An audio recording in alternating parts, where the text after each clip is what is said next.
Welcome to day 19 of the 21-day weight loss challenge. Today, we're going to talk about how sleep can actually affect the scale. Believe it or not, getting that shut eye can have a huge impact on what you're seeing in your weight loss journey. So, let me pull up my notes here. And okay. So, first of all, when it's really just important to understand that poor sleep can have a huge impact on your weight management and contribute actually to weight gain. So it's more than just trying to lose weight, but you can actually have an issue with gaining weight. So what's happening here? So first of all, there's hormonal imbalances. Poor sleep can disrupt the balance of key hormones that can regulate your appetite and your hunger. Specifically, it can lead to increased levels of leptin, which is the hormone that signals satiety or that you're full, and increased levels of ghrelin. So think about that you're hungry, right? Which stimulates hunger. And then the hormonal imbalance can result in increased appetite and cravings, and particularly for those high calorie, ultra processed foods. And then what else can happen? Well, you can reduce your metabolic rate actually. So lack of adequate sleep can affect the body's basal metabolic rate, and which they call the BMR. And that's really the amount of energy that's expended while you're at a rest state. Now, sleep deprivation can lead to the BMR, meaning that the body now burns fewer calories when it rests, and that can contribute to weight gain over time. Increased insulin resistance. I recently did a workshop on insulin resistance. It's really an interesting root factor in many chronic diseases. So it's not a surprise that it happens here. So chronic sleep deprivation is linked to the development of that. And it's basically where the body doesn't respond to insulin very well. Insulin resistance can lead to higher blood sugar levels over time, which causes increased fat storage, and then especially around the abdomen, or what we call that visceral fat or ectopic fat deposition, which means that you're a higher risk of inflammation, higher risk for certain chronic diseases. And then, as I think we all know that, emotional eating and impaired judgment can occur when you're not getting much sleep. When this happens, when you're tired, you feel more likely to engage in emotional eating as a way to cope with stress, negative feelings.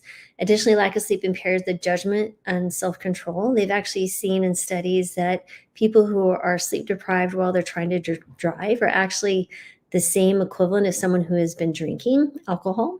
So, something there to be thinking about. And of course, we don't tend to be emotionally eating on a broccoli. It's more one of those, again, those ultra processed foods that we are going to be reaching for. All the more reason they shouldn't be in your environment. Try to create home as your safe space. And then you have decreased physical activity. So when you don't sleep well, you're often fatigued.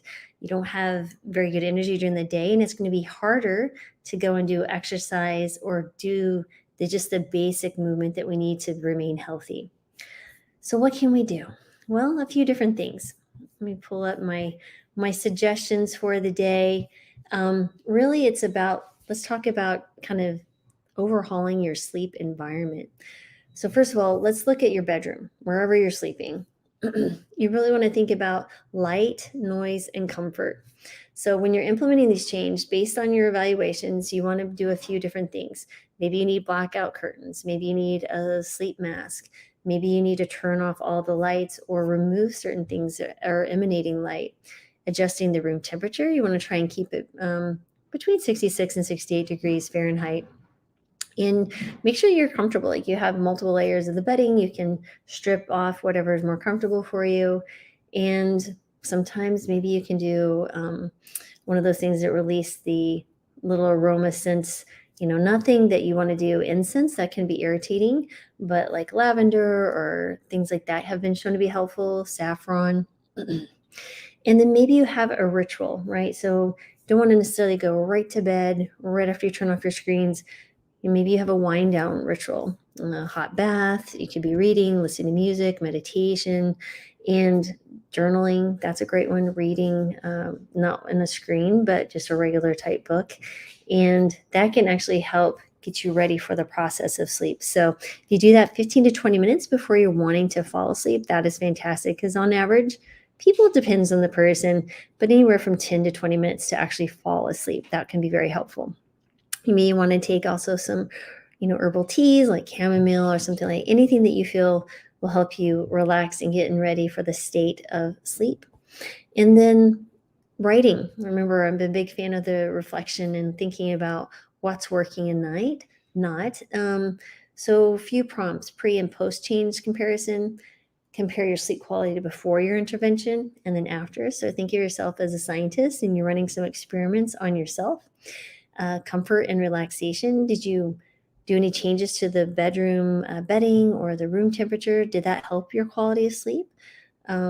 Further enhancements, what else could you do? If you found something that was helpful, can you make it even better? And then how can you do this on a regular basis?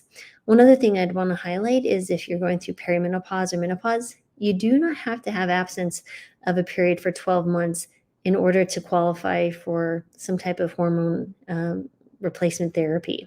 So remember, perimenopause starts long before even your periods are irregular. So if you're having night sweats at night and difficulty sleeping since you've been around, probably mid 40s to mid 50s, that is a great thing to maybe discuss with your doctor, and might be qualified for something that might be helpful during this transition. Just wanted to share that with you, and I hope you guys are going to have a wonderful rest of your day. And I'll be back tomorrow on day 20 of the 21 Day Weight Loss Challenge. Have a good day, everyone.